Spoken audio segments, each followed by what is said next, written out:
Le buzz Bourgogne-Franche-Comté. Fréquence Plus. Fréquence Plus met la lumière sur vous, qui faites vibrer la région. Lumière sur Sarah Schwab. Une voix incroyable découverte en 2013 lors des auditions à l'aveugle de The Voice Kids. De la télé à la réalité, c'est possible en allant la voir la semaine prochaine, le 9 avril, au Grand Cursal à Besançon dans le Doubs. Mais Sarah n'est pas qu'une simple chanteuse avec une voix sublime. Non, elle a toute une palette de voix dans ses cordes vocales. Elle imite aussi bien Dalida Il venait d'avoir 18 ans que Shakira, en passant par Nicki Minaj. C'est impressionnant. Entre deux dates de son spectacle Du rêve à la réalité, en tournée dans toute la France, Sarah Schwab nous accorde quelques minutes. Bonjour Sarah, comment tu vas ? Bonjour, ça va très bien, merci. Alors je le disais en introduction, tu t'es d'abord fait connaître en participant à The Voice Kids, puis après à The Voice. À cette époque, Oui. Est-ce que tu imitais déjà des chanteuses ? Comment c'est arrivé ce don ? Alors à l'époque là, non, pas du tout. Je chantais avec ma vraie voix. Je faisais déjà des vidéos sur les réseaux sociaux, mais c'était vraiment à titre de reprise.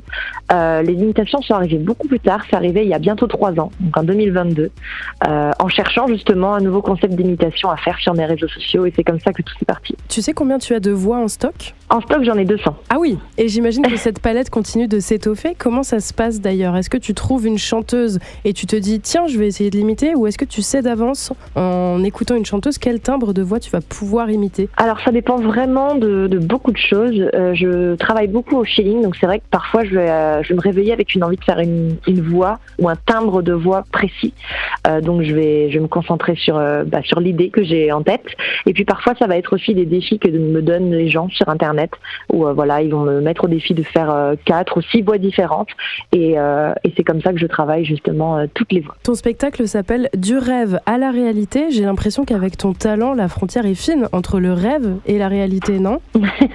C'est vrai qu'en ce moment, je vis vraiment mon rêve, et c'est justement ce qu'on essaie de mettre en scène dans le spectacle. C'est cette évolution que je vis depuis quelques années et qui me permet aujourd'hui de vivre de la musique, justement.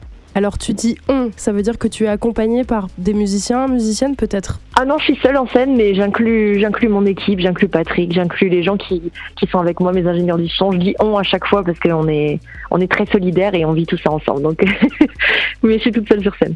D'accord. Et est-ce que du coup, sur scène, tu vas demander à des personnes du public peut-être de te lancer des défis ? Comment ça va se passer en fait ? À quoi on peut s'attendre pour ton spectacle la semaine prochaine à Besançon ? Alors j'aimerais beaucoup. C'est vrai que j'ai même pensé, mais pas dans ce spectacle-là. Là, c'est vraiment l'histoire d'une jeune fille dans sa chambre qui rêve de devenir une grande chanteuse et qui du coup imite les chanteuses qui l'inspirent, les chanteuses qu'elle entend à la radio, que ses parents lui demandent d'imiter. Et c'est ma vie en fait qui est mise en scène avec un fil conducteur et une véritable histoire, avec 100 voix différentes qui vont aussi bien des années 50 à 2025, avec vraiment tout un panel très très large, et puis ma vraie voix qui est aussi présente dans ce spectacle. Mais justement, tu l'as dit, c'est ton histoire, c'est l'histoire de ta vie, ce rêve d'une petite fille qui veut devenir chanteuse et qui au final imite des chanteuses. Est-ce que toi, un jour, tu aimerais peut-être écrire, interpréter, composer tes propres chansons ? C'est peut-être déjà le cas ? Alors c'est complètement mon objectif, et c'est pour ça d'ailleurs que j'ai intégré directement ma voix à moi dans mon spectacle. C'est que je voulais vraiment garder ce côté imitatrice et chanteuse qui font vraiment toute ma personnalité finalement. Et bien sûr, je compose et j'écris, et j'ai prévu de sortir mes propres chansons, mais pour ça il me faut encore un petit peu de temps pour trouver la pépite que je vais sortir en premier. Prends tout le temps que tu veux, en tout cas nous on continuera de te suivre et de venir te voir la semaine prochaine au Grand Cursal à Besançon pour un spectacle vraiment bluffant. Merci Sarah Schwab. Merci à vous. Fréquence Plus, replay. C'était le buzz Bourgogne-Franche-Comté sur Fréquence Plus.